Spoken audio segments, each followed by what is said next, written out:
അപ്പോൾ ഇന്ന് pottery പെയിൻറ്റിൻ്റെ second പാർട്ടുമായിട്ടാണ് നമ്മൾ വന്നിരിക്കുന്നത്. എങ്ങനെ നമ്മൾ ഡിസൈൻ വരയ്ക്കാം, പെയിൻറ് എങ്ങനെ ചെയ്യാം, എന്തെല്ലാം ആവശ്യമായ സാധനങ്ങൾ, അതൊക്കെ നമ്മൾ ഇന്നത്തെ വീഡിയോയിലൂടെ നിങ്ങൾക്ക് പറഞ്ഞു തരുന്നതാണ്. അപ്പോൾ നമുക്ക് വൈറ്റ് ഡബിൾ കോട്ടോ 2 കോട്ടോ 3 കോട്ടോ അതൊക്കെ നിങ്ങളുടെ ഇഷ്ടം, നല്ല ബ്രൈറ്റ് ആയിരിക്കുന്ന രീതിയിൽ പോട്ടിനെ നല്ല ഡിസൈൻ ചെയ്യാൻ വേണ്ടിയിട്ട് ഈ ഒരു രീതിയിൽ നമ്മൾ പെയിൻറ് ചെയ്ത് വയ്ക്കുന്ന ഒരു പോട്ടാണ് നമുക്ക് ആദ്യം ആവശ്യമുള്ളത്. നമുക്ക് പെയിൻറ് ചെയ്യുന്നതിന് ബ്രഷ് വേണം, സ്കെയിൽ വേണം. പിന്നെ പോട്ടിൽ നമുക്ക് ഈ സ്കെയിൽ യൂസ് ചെയ്യാൻ ബുദ്ധിമുട്ടാണ്, കാരണം ഇതിങ്ങനെ സ്ട്രെയിറ്റ് ആയിട്ടുള്ളതായതുകൊണ്ട് തന്നെ നമുക്കത് വരച്ചെടുക്കാനുള്ള ബുദ്ധിമുട്ട് ഉണ്ടാകും. അപ്പോൾ നമ്മൾ ഇതേപോലെ പേപ്പറിൽ സ്കെയിൽ കട്ട് ചെയ്യാം. ഈ സ്കെയിൽ നമ്മൾ കട്ട് ചെയ്ത് കൊണ്ടുപോകുന്നതിന് കുഴപ്പമുണ്ടാവില്ല, ഷേപ്സ് ഒന്നും കട്ട് ചെയ്ത് പോകരുത്. എന്നിട്ട് റബ്ബർ ബാൻഡ് ഉണ്ടെങ്കിൽ ഇതേപോലെ നമുക്ക് മാർക്ക് ചെയ്യാൻ എളുപ്പത്തിന് കറക്റ്റായിട്ട് ലെവൽ നോക്കിയിട്ട് റബ്ബർ ബാൻഡ് ഇട്ടതിന് ശേഷം അതിലൂടെ പെൻസിൽ കൊണ്ട് ഇങ്ങനെ മാർക്ക് ചെയ്ത് നമുക്ക് ലൈൻസ് വരയ്ക്കാം. നമുക്ക് അതുപോലെ യൂസ് ചെയ്യാൻ പറ്റുന്നതാണ്. കുറച്ച് കട്ടിയുള്ള ത്രെഡുകൾ ഉണ്ടെങ്കിൽ ത്രെഡും ഇതേപോലെ വെച്ചിട്ട് ഇങ്ങനെ മാർക്ക് ചെയ്തിട്ട് നമുക്ക് പെൻസിൽ ഉപയോഗിച്ച് മാർക്ക് ചെയ്യാൻ പറ്റും. ഇപ്പോൾ റൗണ്ട് ഇങ്ങനെയുള്ള പ്രതലമായതുകൊണ്ട് തന്നെ നമുക്ക് ഇങ്ങനെയൊക്കെയുള്ള മെത്തേഡ് ഉപയോഗിച്ചിട്ട് റൗണ്ട് നമുക്ക് വരയ്ക്കാൻ പറ്റുള്ളൂ.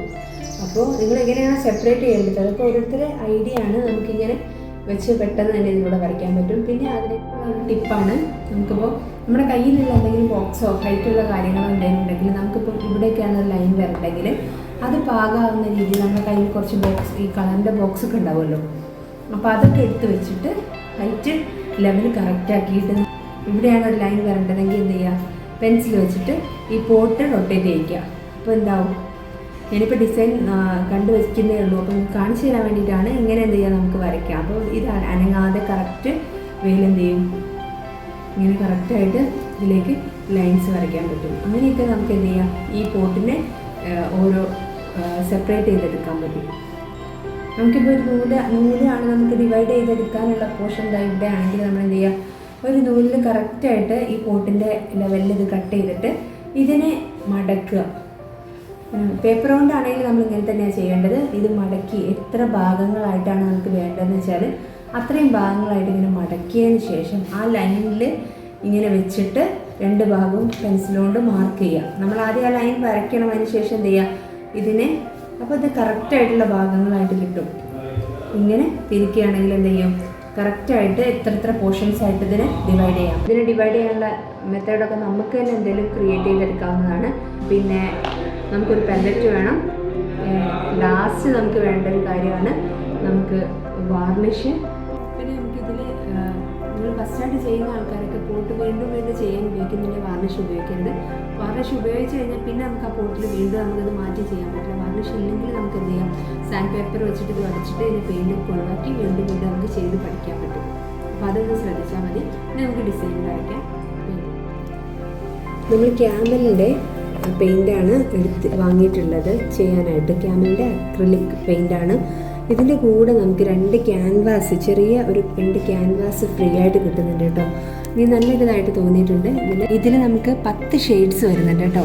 നമ്മളിപ്പോൾ കളർ മിക്സ് ചെയ്യുമ്പോൾ നമുക്ക് നല്ല രീതിക്ക് ലാസ്റ്റ് വരെ ആ മിക്സിങ് കിട്ടിക്കൊള്ളുന്നില്ല. അപ്പോൾ ഓറഞ്ച് മ്യൂറലൊക്കെ ചെയ്യുന്ന ആൾക്കാർക്ക് ഓറഞ്ച് വേണ്ടി വരും, അതുപോലെ ഗ്രീന്, യെല്ലോ ഒക്കെ നല്ല രീതിയിൽ ഒരുപാട് കളേഴ്സ് 10 ഷെയ്ഡ്സ് അടങ്ങിയ ഒരു നല്ലൊരു ബോക്സാണിത്. എനിക്ക് നല്ല ഇഷ്ടപ്പെട്ടു. അതിൻ്റെ കൂടെ ഒരു ബ്രഷും ഉണ്ട്, 2 ക്യാൻവാസ് ഉണ്ട് കേട്ടോ. ഇത് 2 ക്യാൻവാസും നമുക്ക് ചെയ്യാനായിട്ട് ഇതിൻ്റെ കൂടെ കിട്ടും. അപ്പോൾ നിങ്ങൾക്ക് വാങ്ങാൻ ഇപ്പോൾ പെയിൻറ്റൊക്കെ വാങ്ങാൻ പോകുന്നവരാണെങ്കിൽ ക്യാമൽ യൂസ് ചെയ്യുകയാണെങ്കിൽ അത്രയും നല്ലതാണെന്ന് എനിക്ക് തോന്നുന്നു. പെയിൻറ്റും അത്യാവശ്യം നല്ല ക്വാളിറ്റിയുള്ള പെയിൻറ്റാണ്. പിന്നെ ഫെവിക്രിലിൻ്റെ പേസ്റ്റൽ കളേഴ്സാണിത്. പേസ്റ്റൽ കളേഴ്സ് പറയുമ്പോൾ നമ്മൾ കളറിൽ വൈറ്റ് മിക്സ് ചെയ്തിട്ട് ഓൾറെഡി മിക്സ് ചെയ്ത ഷെയ്ഡാണ്. ഇതിൽ light colours, blue, green, pink, വയലറ്റൊക്കെ നല്ല ലൈറ്റ് ഷെയ്ഡിൽ നമുക്ക് കിട്ടും. ഇതും നമ്മൾ മിക്സിങ് വരുമ്പോഴത്തേക്കും നമ്മൾ ഫസ്റ്റ് മിക്സ് ചെയ്ത കളർ തീർന്നിട്ട് രണ്ടാമത് മിക്സ് ചെയ്യുമ്പോൾ ആ കളർ തന്നെ നമുക്ക് കിട്ടിക്കൊള്ളുന്നില്ല. അപ്പോൾ അതിനൊക്കെ നമുക്ക് ഈ കളർ യൂസ് ചെയ്താൽ നല്ലതാണ്. അപ്പോൾ ഇത് നല്ലൊരു കളറായിട്ടാണ് എനിക്ക് ഫീൽ ചെയ്തിട്ടുള്ളത്. അപ്പോൾ അടുത്തത് നമുക്ക് ഡിസൈൻ വരച്ചിട്ട് എന്ത് ചെയ്യാം, പെയിൻറ്റിങ്ങിലേക്ക് പോകാം.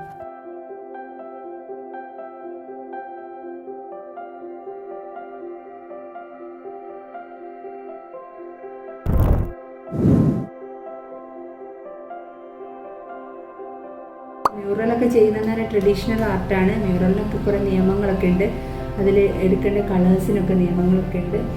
പിന്നെ നമുക്ക് പിന്നെ പലതരം ആർട്ടുകളുണ്ട്. മണ്ടാല ഉണ്ട്, ബോക്കോ, പിന്നെ ജോമെട്രിക്കൽ ഷേപ്സ് വരയ്ക്കാം. അങ്ങനെ ഒരുപാട് നമ്മൾ ആർട്ടുകളുണ്ട്. അതൊക്കെ നമുക്ക് സെർച്ച് ചെയ്താൽ കിട്ടാവുന്നതാണ്. ഞാനിതൊരു മിക്സ് ചെയ്തിട്ട് ഈ വൈറ്റ് പ്രതലത്തിൽ തന്നെ ചെയ്യാൻ പറ്റുന്ന രീതിയിലാണ് ചെയ്യുന്നത്. അപ്പോൾ ഡിസൈൻസ് ഞാൻ വരച്ച് തുടങ്ങുകയാണ്. ഞാൻ ഫുള്ളായിട്ടൊന്നും ഡിസൈൻ കാണിക്കുന്നില്ല. ഞാൻ എൻ്റെ കൈ കൊണ്ട് എനിക്ക് പറ്റുന്ന രീതിയിലുള്ളൊരു ഡിസൈനാണ് ചെയ്യുന്നത് കേട്ടോ.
അപ്പോൾ നമ്മളിനി കളറിങ്ങിലേക്ക് പോവാണ്. ഡിസൈൻസ് നിങ്ങൾ കണ്ടിട്ടുണ്ടാവും. മൊത്തത്തിൽ ഡിസൈൻ ഞാനൊരു ഫ്ലോറൽ ഡിസൈനാണ് സെലക്ട് ചെയ്തിരിക്കുന്നത്. അപ്പോൾ ഞാൻ വലിയ റിസ്ക് ഇല്ലാതെ ചെയ്യാലോ എന്നുള്ളതിലാണ് ഈ ഫ്ലോറൽ സെലക്ട് ചെയ്തത്. അപ്പോൾ ഇനി നമ്മളിപ്പോൾ ഈ വൈറ്റിൻ്റെ മുകളിൽ ഡയറക്റ്റ് ചെയ്യുകയാണെങ്കിൽ നമുക്കിതിൻ്റെ ഡയറക്റ്റ് പിക്ചർ വരച്ചാൽ മതി. ഇനി ബാക്ക്ഗ്രൗണ്ട് ചേഞ്ച് ആക്കാൻ ഉദ്ദേശിക്കുന്നുണ്ടെങ്കിൽ ആദ്യം ബാക്ക്ഗ്രൗണ്ടിൻ്റെ കളർ ഏതാണെന്ന് വെച്ചാൽ സെലക്ട് ചെയ്തതിന് ശേഷം എന്ത് ചെയ്യുക, നമുക്ക് ഡിസൈൻ വരയ്ക്കാം. ഇപ്പം ഞാൻ ലൈറ്റ് ഷെയ്ഡിങ് ഒന്ന് ചേഞ്ച് ആക്കുന്നുണ്ട്. ഈ ലൈറ്റ് ഷെയ്ഡ് ആയതുകൊണ്ട് തന്നെ ഞാനിത് ഈ പിക്ചറിനെ എഫക്റ്റ് ചെയ്യാത്ത രീതിയിൽ ലൈറ്റായിട്ട് കോട്ടിങ് കൊടുക്കുകയാണ്. അപ്പോൾ ഈ വൈറ്റിന് ഒന്നുകൂടി ഒരു മാറ്റം വരുത്താൻ ഇപ്പോഴാണ് ഞാനത് ശ്രദ്ധിച്ചത്. ആദ്യം നമ്മൾ ബാക്ക്ഗ്രൗണ്ടൊക്കെ സെറ്റായതിനു ശേഷമാണ് ഡിസൈന് അതിലേക്ക് വരയ്ക്കേണ്ടത് കേട്ടോ.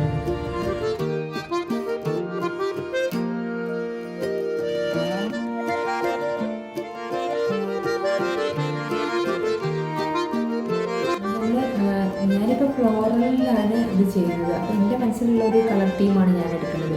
ഇപ്പോൾ മ്യൂറലൊക്കെ ആണെങ്കിലും മ്യൂറലിൽ കളറ് മസ്റ്റായിട്ടും ഒരു കളർ പാറ്റേൺ ഉണ്ട്. ഇപ്പം red, yellow, blue, green, black, അങ്ങനെ 5 കളേഴ്സ് യൂസ് ചെയ്തിട്ട് വൈറ്റ് പ്രതലത്തിലാണ് നമ്മൾ മ്യൂറൽ ചെയ്യുക. അപ്പോൾ അതിന് കുറേ പഠിക്കാനൊക്കെ ഉണ്ട്. അതിൻ്റെ കാര്യങ്ങൾ കുറച്ച് അധികം എന്തുണ്ട്. പിന്നെ ഡയറക്റ്റ് ആ റെഡ് കളറൊന്നും ഇതാക്കാതെ റെഡിൻ്റെ ഒരു കുറച്ച് ബ്രൈറ്റ്നെസ് കുറയ്ക്കാൻ വേണ്ടിയിട്ട് അതിൽ ഇത്തിരി ബ്രൗൺ ആഡ് ചെയ്തിട്ട് അതിൻ്റെ ഒരു ഡള്ളാക്കിയിട്ടാണ് മ്യൂറലിലൊക്കെ ചെയ്യുക. അപ്പം അതൊക്കെ നമ്മൾ പഠിക്കണമെങ്കിൽ നമുക്ക് പിൻട്രസ്റ്റ് എന്ന് പറഞ്ഞിട്ടൊരു ആപ്പ് ഉണ്ട്. അതിൽ നല്ല ക്ലിയർ ആയിട്ട് എല്ലാ ഡിസൈൻസും, ഒരുപാട് ഡിസൈൻസ് ഉണ്ട്. അതുപോലെ ഇങ്ങനത്തെ നമുക്ക് വേണ്ട ഓരോ എന്തിനെക്കുറിച്ചാണ് നമുക്ക് ഏത് ആർട്ടാണ് വേണ്ടത്, ബോക്കോ ആർട്ടിനെ കുറിച്ചും, മണ്ടാല, പിന്നെ വാർലി പെയിൻറ്റ്, അങ്ങനെ എല്ലാ സംഭവങ്ങളും ഈ പിൻട്രസ്റ്റിലുണ്ട്. ഗൂഗിളിൽ സെർച്ച് ചെയ്യുന്നതിനേക്കാളും ഈ പിൻട്രസ്റ്റ് നമുക്ക് കിട്ടും. അപ്പോൾ നമുക്കിത് ഞാൻ ജസ്റ്റ് എൻ്റെ മനസ്സിൽ തോന്നിയ ഒരു പാറ്റേൺ വെച്ചിട്ട് ചെയ്യുകയാണ്. നിങ്ങൾക്ക് നിങ്ങളുടെ അതിലേക്ക് ചെയ്യാൻ കുട്ടികൾക്ക് പറഞ്ഞു കൊടുക്കുകയും ചെയ്യാം. അപ്പോൾ ഓൾറെഡി പിക്ചർ വരച്ചിട്ടുണ്ട്. ഞാനതിൻ്റെ മുകളിലൊരു കോട്ടിങ് കൊടുത്തുകൊണ്ട് ഇതിന് ചെറിയൊരു ഇതിൻ്റെ വരച്ചത് ഞാൻ കാണുന്നുണ്ട്. അതിൽ കിട്ടുന്നുണ്ടോയെന്ന് അറിയില്ല. അപ്പോൾ ഞാൻ നമ്പർ 3 ആണ് ബ്രഷ് യൂസ് ചെയ്യുന്നത്. അത് വെച്ചിട്ടാണ് ഞാൻ അടുത്ത ഇത് ചെയ്തത്. അപ്പോൾ നമ്പേഴ്സ് നിങ്ങൾക്ക് പോയിൻ്റ് അനുസരിച്ച് മാറ്റി കൊടുക്കാം. നമ്മൾ ഏത് പോയിൻ്റ് വേണോ അതിനനുസരിച്ചിട്ട് ബ്രഷിൻ്റെ പോയിൻ്റ് മാറ്റാം.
ഇതിപ്പോൾ ഒരു ബ്രഷ് പെന്നാണ്, ക്യാമലിൻ്റെ തന്നെയാണ്. ഇത് ഇങ്ക് തീർന്നിട്ട് ഞാൻ ഒഴിവാക്കിയിട്ട് വരുന്നത്. അപ്പോൾ എനിക്ക് ഈ ടിപ്പ് പോയിൻ്റെ ടിപ്പാണ് കണ്ടോ. അപ്പം ഇതുപോലത്തെ ബ്രഷ് ഇപ്പം എൻ്റെ കയ്യിലില്ലാത്തതുകൊണ്ട് ഞാൻ എന്ത് ചെയ്തു, ബ്ലാക്ക് ഔട്ട്ലൈൻ കൊടുക്കാൻ വേണ്ടിയിട്ട് ഇത് യൂസ് ചെയ്തിരിക്കുകയാണ്. അപ്പോൾ നമുക്ക് ഉദ്ദേശിച്ച അതേ നാരോ ആയിട്ട് എന്ത് ചെയ്യും, ഇത് നമുക്ക് ചെയ്യാൻ പറ്റുന്നുണ്ട്. അപ്പം ഇങ്ങനെയൊക്കെ ഉണ്ടെങ്കിൽ നമുക്ക് ഓരോ ടിപ്പാണ് കേട്ടോ. അതൊക്കെ നമുക്ക് നമ്മളേതായ ഐഡിയക്ക് അനുസരിച്ച് ഇങ്ങനെ ചെയ്യാൻ പറ്റുന്നതാണ്.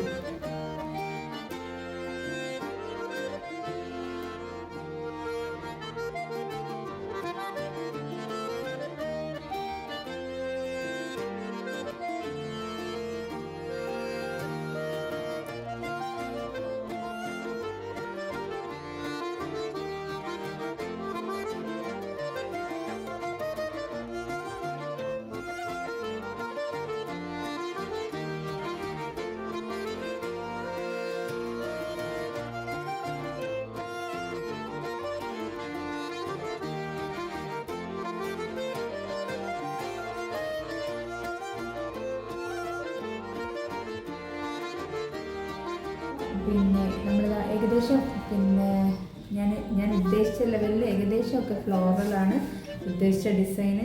അപ്പം ഒരുവിധം ഫ്ലവേഴ്സൊക്കെ ഞാൻ കൊടുത്തിട്ട് എൻ്റെ ഐഡിയക്ക് അനുസരിച്ച് ഓരോ ഫ്ലവർ വരച്ച് ചെയ്തതാണ്. ഏകദേശം കംപ്ലീറ്റ് ആയി. ഇനി ഞാനിതിൽ ലാസ്റ്റ് പ്രോസസ്സ് എന്ന് പറഞ്ഞാൽ നമുക്ക് ഈ വാർണിഷ് ചെയ്യാനും കൂടെ ഉള്ളൂ. ബാക്കി ഇപ്പോൾ പോട്ട് ഫുള്ളായിട്ട് കംപ്ലീറ്റ് ചെയ്തിട്ടുണ്ട്. ഞാൻ എടുത്തിരിക്കുന്ന ഈ വാർണിഷാണ്. ഇനി ഇതുകൂടെ ഇതിൻ്റെ മുകളിൽ ഇത് പെയിൻറ്റ് നന്നായിട്ട് ഉണങ്ങിയതിന് ശേഷം ഇത് അപ്ലൈ ചെയ്യാൻ പറ്റുള്ളൂ. അപ്പോൾ ഞാനിത് ലാസ്റ്റ് ലുക്ക് ഒന്നുകൂടെ കാണിച്ചു തരാം. ഈ വാർണിഷ് ചെയ്തതിന് ശേഷം സ്പ്രേ വാർണിഷ് കിട്ടും. അത് നമ്മൾ ക്ലാസ് റൂമുകളിലേക്ക് കുട്ടികൾക്ക് ഉപയോഗിക്കുമ്പോൾ ചിലപ്പോൾ ആ സ്മെല്ല് ഓവർ സ്പ്രെഡ് ആകുമ്പോൾ ഭയങ്കര ബുദ്ധിമുട്ട് വരും. അതുകൊണ്ട് ഇത് ഉപയോഗിച്ചാൽ മതി. ഇത് ബ്രഷിലായി കഴിഞ്ഞാൽ മണ്ണെണ്ണയിലിട്ടിട്ട് ബ്രഷ് നന്നായിട്ട് വാഷ് ചെയ്യണം, അല്ലെങ്കിൽ ആ ബ്രഷ് നാശമാവാനുള്ള ചാൻസ് ഉണ്ട്. അപ്പോൾ ഫൈനൽ ലുക്ക് ഞാൻ അതുകൂടെ വാർണിഷ് അപ്ലൈ ചെയ്തതിന് ശേഷം ഞാൻ കാണിക്കാം. ഇപ്പോൾ ഇതാണ്, ഇത്രയും ആണ് ഇതെൻ്റെ ഐഡിയക്ക് ഞാൻ ചെയ്തതാണ് കേട്ടോ. അപ്പോൾ നിങ്ങളുടെ ഐഡിയക്ക് എങ്ങനെ വേണേലും ഡിസൈൻസ് സെലക്ട് ചെയ്തിട്ട്, ഇപ്പം ഒരു പാറ്റേൺസും നിങ്ങൾ സെലക്ട് ചെയ്യുമ്പം ഒരു ഡിസൈൻ മാത്രം നോക്കാതെ പല ഡിസൈൻ പല പോട്ടുകളിൽ ഡിസൈൻ ചെയ്തതെന്ന് ഓരോ ഡിസൈൻസ് നമ്മളതായിട്ട് എടുത്തിട്ട് നമ്മളതായ ഒരു ഡിസൈന് ക്രിയേറ്റ് ചെയ്യുന്നതായിരിക്കും ഏറ്റവും നല്ലത്. അപ്പോൾ ഇതാണ് ഇതിൻ്റെ ഫൈനൽ ലുക്ക്. ഫസ്റ്റ് പാർട്ടിൽ നമ്മൾ ഇതിൻ്റെ പോട്ട് എങ്ങനെയാണ് ഇത്ര സ്മൂത്തായിട്ട് ഫിനിഷിങ് ആക്കുന്നതെന്ന് തൊട്ട് കാണിക്കുന്നുണ്ട്. അപ്പോൾ എല്ലാവരും കണ്ട് വീഡിയോയ്ക്ക് സപ്പോർട്ട് ചെയ്യുക, ലൈക്ക് ചെയ്യുക, സബ്സ്ക്രൈബ് ചെയ്യുക, ഷെയർ ചെയ്യുക. അപ്പോൾ അടുത്ത വീഡിയോ ആയിട്ട് വീണ്ടും കാണാം.